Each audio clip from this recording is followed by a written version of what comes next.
You want me to start? It's alright. It's just a bit of cross banter between me and my son. He shakes his head like a donkey because he knows his voice will come out on his computer. Now, I want you to bear with me on this because I've got a shocking cold. And this whole brain of mine, it doesn't seem to function well when I've got a cold.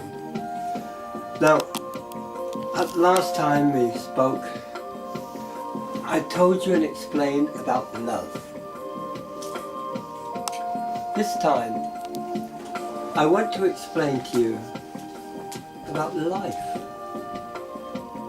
You know, watch the people around you. They're wandering around like ants. They haven't a clue where they're going or what they're doing. In fact, the ant would have more sense. So, I find a facile likeness to a game, this one, called Sims. Some of you may know of it, where you become an avatar and you end up in a cheap one-room place and you gradually build up to a successful business, bigger houses, better cars, like life. You are like the Sims. This is a game to experience different things, to experience anger, to experience connection with other human beings and animal creatures, even trees and flowers, to give this great experience, this wealth of knowledge, which you can't get any other way. On many planets in our universe, you can give different experiences. Many spirits have wanted to come to Earth. Many have been turned down, but you have been chosen. You have a responsibility. You are like a mannequin, and you're working this mannequin on strings. So you say, oh yes, but I have free will. Do you have free will? Do you really have free will?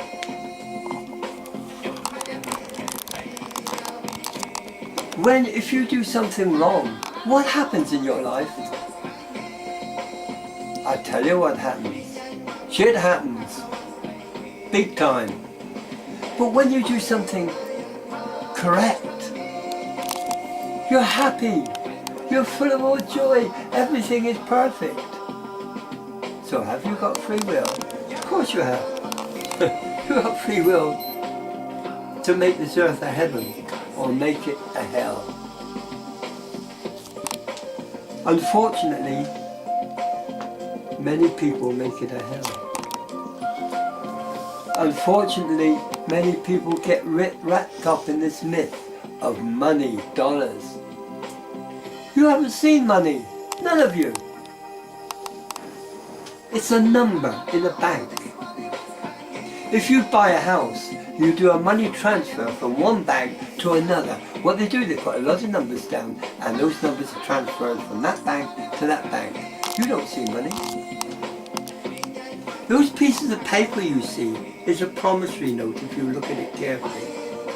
It's not money. This is all part of the game. You treat it too seriously and it will overtake you, it will swamp you. Treat it with lightness of heart. Enjoy everything that it can offer you. When you change this body, you go to and have another one. Excuse me. Many people think, oh yes, well, this is the last life I have on this earth. You haven't a bloody clue whether it's the last life you have on this earth. Let's be honest. I haven't. My mother taught me everything I wanted to know. She was Native American. And she taught me the shaman way. Her name was Sanshin, which means little white feather. This is my Native American connection. Because many of you wonder, why does he call himself Cloud Dancer? Now you know. Cloud Dancer was given to me by the Lakota. It was given to me upon reaching the stage of shaman. I was going to talk about shaman ways of connecting with your masters, or with the muse, as you call it. Well, to do that, I first have to take you into the world of meditation. But you have to use music. Music is a vibration. Colour is a vibration. By the way, I hope you realise you're completely colourblind. The brain maps your colour out. Just a point of interest. So a confusion. You go into your meditation. Do so for 20 minutes. Use music. Holst, one of our greatest psychics, used meditation. And he created the greatest symphony, Holst Planet Suite. I advise you to listen to this. Do not listen, experience it. Close your eyes, lie on your back, relax, put on headphones and listen to it and watch the pictures that form in your mind. For this is what he designed it for. My son, he hates classical music, but he does like Holst because of the pictures it forms. This is how you should contact your muse.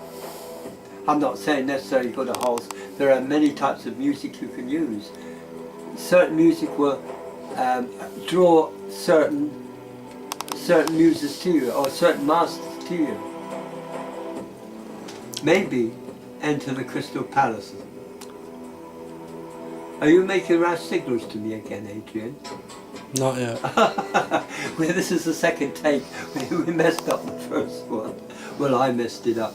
So, what is precious to me? Is it this? Jewelry? No, my friends. It's not that.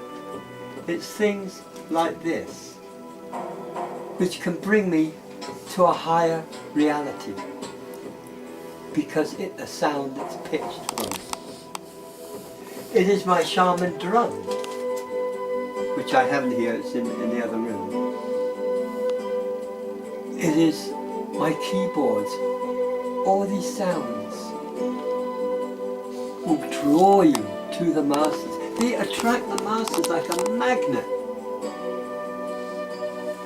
As I said, start at 20 minutes for a couple of weeks. Then go to half an hour and a half, and so on, until you reach this wonderful state of mind. Now you are ready, once you've reached this, to meet your muse. I will explain this in greater detail on the next video, because there's a lot of gaps that I've missed out on, mainly because I got this cold, it's driving me crazy. That's my excuse, and I'm good at excuses. So, I'm not saying the Native American shaman is the only way.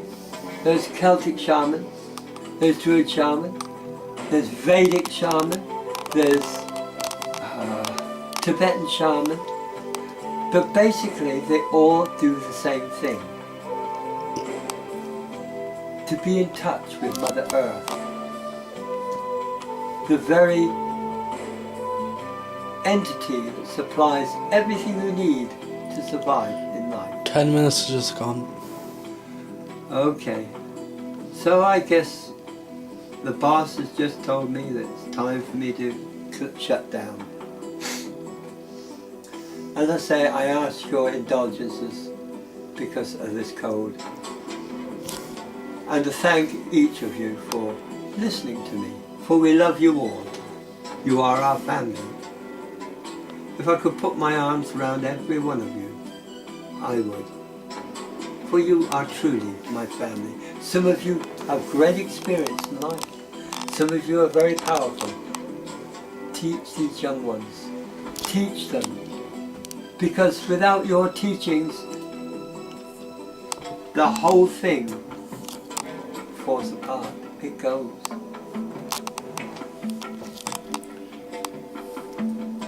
May the Mighty One bless you and guide you and protect you.